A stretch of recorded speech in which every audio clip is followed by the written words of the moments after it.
n'y a pas de sentiment anti-français ici. Ce que vous appelez sentiment anti-français, d'ailleurs, comment vous allez présenter ça? Je suis en train de parler en français, là. J'ai rien contre le français en tant que langue. Je ne parle pas en sénoufou, ou en djoula, ou en serer, ou en wolof, ou je ne sais quoi, soninké, bambara, ou quoi d'autre. Je parle en français. Je n'ai rien contre le français. J'écris, je m'exprime, je travaille en français. Je n'ai rien contre les Français. Nous n'avons ici, en Afrique francophone, rien contre les Français. Ils sont nombreux, ils ont des entreprises, ils créent des emplois pour nous, ils payent des impôts. Nous sommes nombreux à travailler avec eux, à travailler pour eux. Ils travaillent souvent pour nous. Nous sommes des amis, nous nous marions, nous vivons ensemble, ici comme en France, sans aucune animosité. Donc, ce n'est pas un sentiment contre les Français ou contre le Français. Ce que vous appelez sentiment anti-français en réalité, c'est un ras-le-bol, c'est une révolte, c'est un refus de la mainmise de l'État français sur nos autorités et par ricochet sur nos économies, sur nos peuples. C'est ce que nous refusons. Les relations incestueuses entre l'État français et les États africains, c'est ce que nous refusons. Les relations de connivence entre l'État français et les États africains, c'est ce que nous refusons.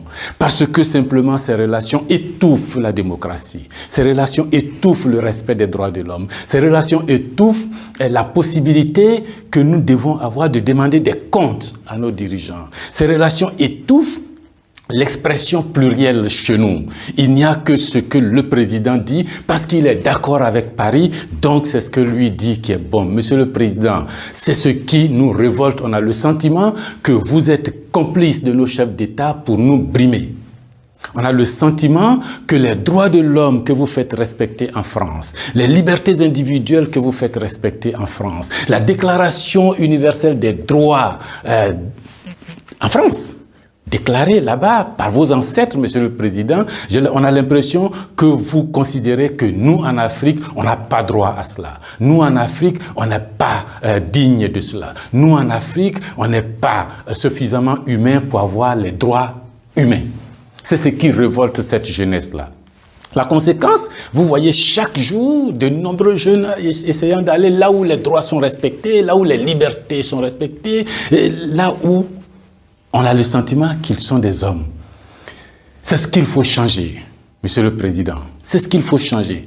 Vous pouvez parler 1000 fois à nos chefs d'État, vous pouvez leur donner des instructions 1000 fois, mais ça ne changera rien dans la tête des populations africaines ici, dans l'esprit des populations africaines ici. L'idée est que nous voulons redevenir des hommes libres. Nos ancêtres ont été vendus comme des marchandises par vos ancêtres. Comme des marchandises. Pendant de 1500 à 1890, c'est par là, comme des marchandises. Nous fermons les yeux là-dessus. Nos parents ont été gouvernés par la décision que vos parents ont prise à Berlin de venir s'accaparer nos territoires, nous-mêmes, nos fleuves, nos rivières, nos matières premières, de prendre possession de nous. Ça a duré près d'un siècle. Fermons les yeux là-dessus. Vos prédécesseurs ont considéré que nos chefs d'État devraient être juste des délégués pour eux, pour nous maintenir ici. Comment on peut avoir le sentiment français quand on descend à l'aéroport d'Abidjan, le boulevard qu'on prend s'appelle Giscard d'Estaing. Le pont qu'on emprunte s'appelle De Gaulle. Et la route qu'on utilise pour aller à l'université s'appelle boulevard Mitterrand. Et puis partout, on a Trèche-la-Plaine, Port-Bouët, Binger. Non! Ce que la nouvelle génération veut, ce que nous voulons, c'est l'autodétermination. Que nos chefs d'État nous rendent compte ici, qu'ils ne soient pas obligés d'aller vous rendre compte pour se donner une certaine légitimité, comme Macron est d'accord avec moi, comme Chirac est d'accord avec moi, comme le chef d'État français est d'accord avec moi. Donc ici, vous allez faire ce que je dis parce que sinon vous allez avoir des problèmes. Monsieur le Président, tant que ça durera comme ça, les gens ici auront le sentiment que l'État français est complice de leur brimade, de leur pauvreté, de leur chômage. C'est ce que nous voulons changer. C'est ce que nous voulons changer. renvoyer Kako Noboko, renvoyer Kemi Seba, renvoyer Nathalie Yamb, contester les propos de Salif Keïta ou je ne sais qui d'autre, ça ne changera rien. C'est dans la tête de chacun. Chacun de nous, les gens, ces idées-là ont imbibé notre esprit maintenant. Le désir de liberté, vous devez connaître ça. Vos ancêtres se sont battus pour avoir cette liberté. On fait plusieurs guerres pour jouir de cette liberté.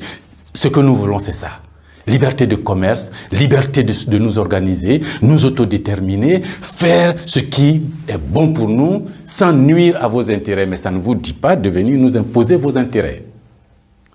Si vous pensez, chers auditeurs, que ce message vaut la peine d'être diffusé et que nous soyons nombreux à nous l'approprier, sans animosité, sans bestialité, mais avec fermeté et conviction, il faut liker, il faut partager. Parce que c'est l'Afrique de demain qui se joue là. Nous ne voulons plus être des marchandises, nous ne voulons plus être sous la tutelle de quelqu'un, nous voulons redevenir des hommes libres.